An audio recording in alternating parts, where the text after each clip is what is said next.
expected. And sir, there's something else. Lodgok knew Miriam. He knew Miriam? They encountered each other at Rookwood Castle. She was doing research. That's where she found the container with the port key. He liked her so much that he let her leave with it, despite orders from Roanoke. I don't know what to say. She could win over almost anyone. I want to hear more of this. And, in fact, I'd like to speak with Lodgok directly. But we've no time now. Where is the next trial? Believe it or not, it's in the Headmaster's office. Incredible. All right. You'll need the password to get past the stone gargoyle. The Headmaster's house elf will know it. I've actually met Scrope, but I'm not sure he'll tell me. He's rather devoted to the Black family. He is. So you'll need a disguise. I have just the thing. A Polyjuice potion. You'll look and sound like Professor Black. Wait, doesn't Polyjuice potion require a bit of the person you want to change into? And take ages to brew? It does. So how do you already have Polyjuice potion to change into Professor Black? One never knows when such a thing may come in handy. Let's just say I felt the need to be prepared for anything after my fruitless trip to the Ministry on his behalf. Now, time is of the essence. Drink up and I shall explain more.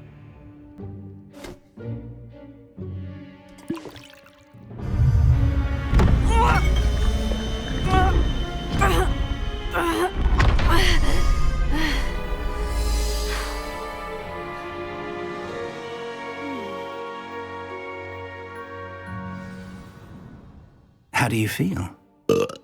Incredible. I won't forget that taste anytime soon. How do I sound? Convincing. I've taken the liberty of transfiguring your robes.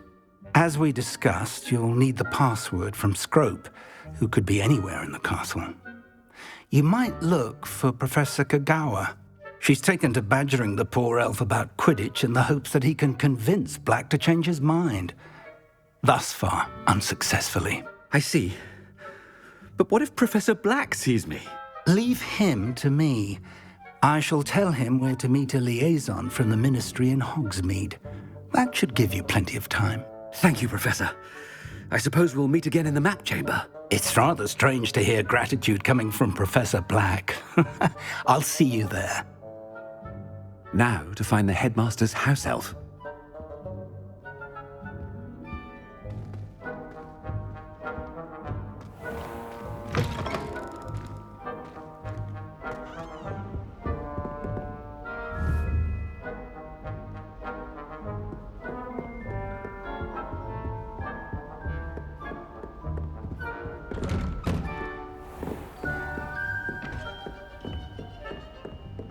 Professor, a moment of your time, please. Professor, I was hoping to catch you. Places to be, Professor Sharp, places to be. Of course, sir.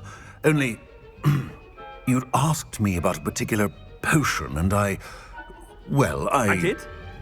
I did, yes. Well, spit it out, Sharp. I don't have all day. Probably best not to discuss it here, sir. Really? Why can't we talk about potions here? Seems fine to me. Very well. I've brewed the cure for boils you wanted. I can drop it by your office when it's convenient. Of course, yes. No need for all the cloak and dagger. Simply have a student deliver it. A student. Very well, sir, if you insist. I do. And thank you, Sharp. I just hope you've brewed enough for all my boils. Now, to determine which student gets this rather unenviable task.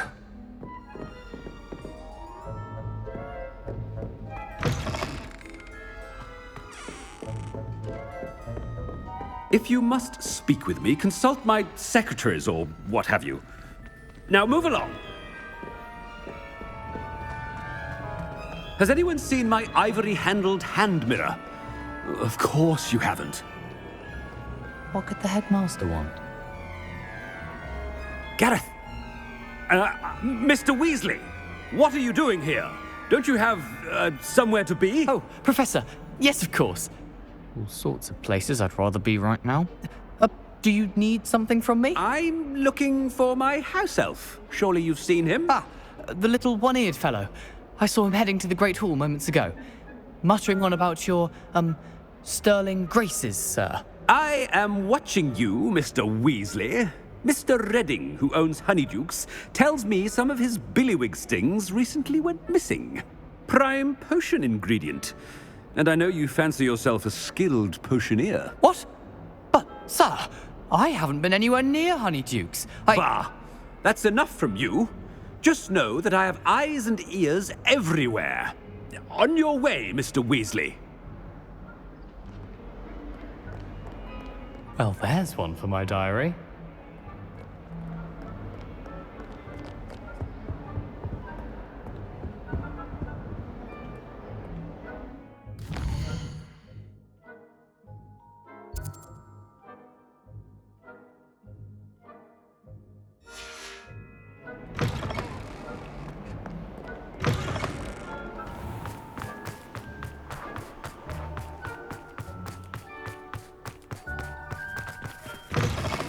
Stand proud, purebloods.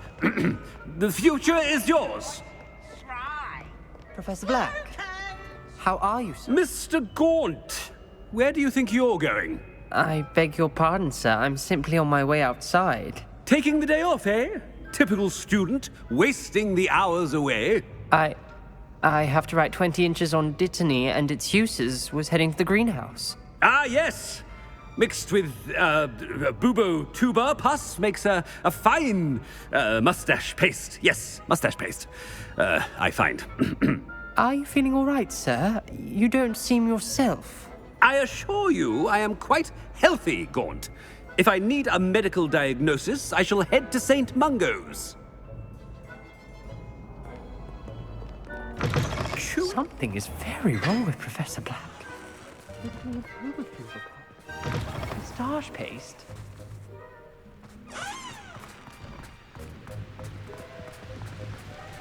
Professor, a word? Professor Black, again, it is not too late to reconsider your decision regarding Quidditch. We could still have trials and a somewhat shortened season. It would be better than none at all. But the injury, Madam Kogawa. Professor, more than one student has taken a bludger to the head on our pitch. I dare say it knocked some sense into them. And they're fine now. The fact that it happened to be a pureblood, well, that's no reason to... What nonsense! That you would trivialize the health of a student over a silly game. A silly game? You are quite impossible sometimes. Sir, I've a good mind to write to the Department of Magical Games and Sports at the Ministry about you. Good idea. I can even provide the parchment should you need it. Now, where is my elf? Parchment? Very well, I will, and with pleasure. And I spotted Scrope in the Great Hall. Seems to be avoiding me. I wonder why. Good day, Madam Kogawa. What did we do to deserve him as a headmaster? You call that a shine on those boots? Do better!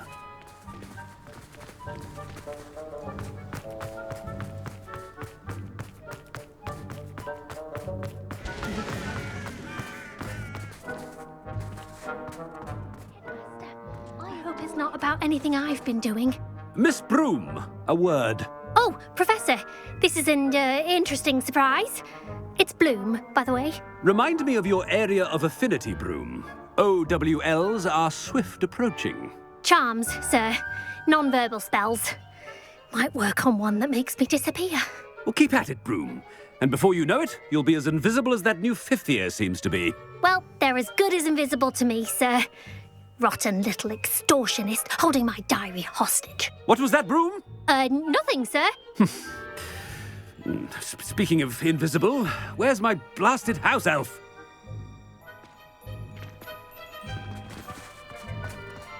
Something seems a little off with the head.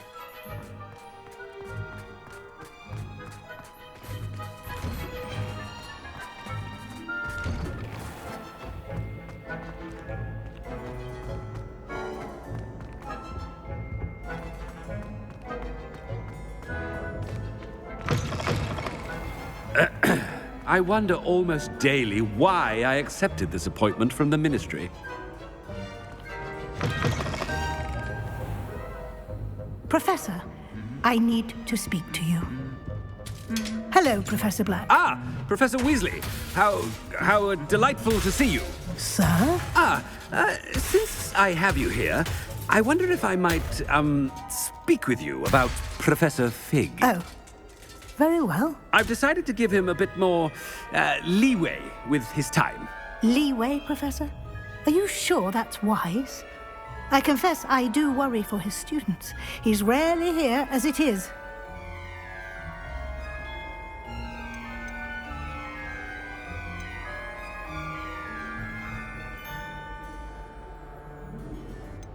Ah, well, yes. He's handling some official ministry business for me. I see. But, sir, if I may, I am wary of how much time the new fifth year seems to be spending away from the castle, supposedly on Professor Fig's behalf. I've heard unsettling rumors of their escapades. Everything from sneaking into the Forbidden Forest to confronting Ranrock's loyalists and Rookwood's lot. What? Goodness. You cannot believe everything you hear, Professor. No, you cannot. I mean, I shall keep an eye on Fig. You simply keep doing the wonderful job that you're doing. Simply wonderful. Thank you. But I'm happy to look into... Good. That'll be all, Weasley. I mean, Professor Weasley. Good day.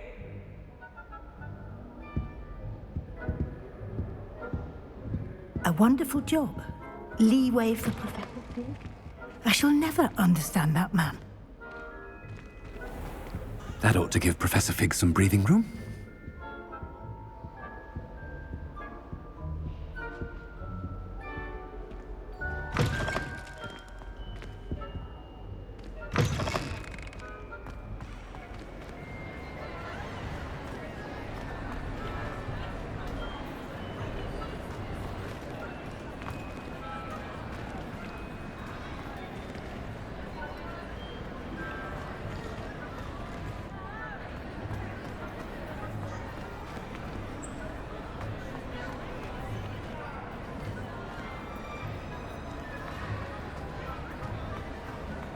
Professor Black is happy with Scrope's performance as his house elf.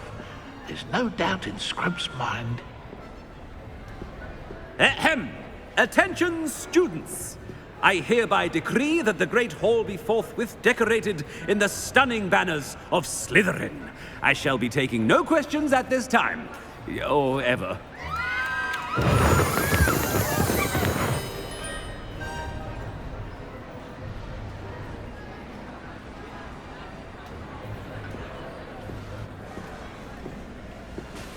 Scrope!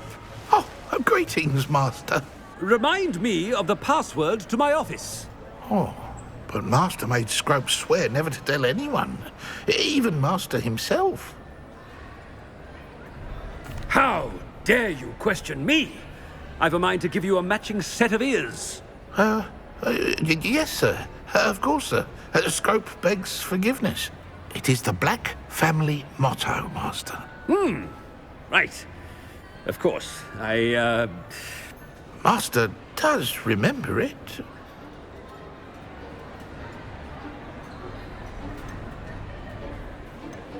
It's pure bloods forever, isn't it? Close, Master. Scrope thinks Master is indeed testing Scrope. It is always pure. Obviously. And, of course, as Master knows, in French. Yes, of course. I order you to pronounce it for me. Oh, Master knows that Scrope's French is most pitiful. Oh, very well. Toujours pure. There is another matter, Scrope. I confiscated this filthy diary from a student. It smells of squid and seawater. Oh, Apollonia's diary. That is quite a surprise, Master. What do you wish Scrope to do with this treasure? Rubbish. Whatever you wish, Scrope. It's your treasure. Now, off with you. Polyjuice potion's wearing off. I best get out of sight.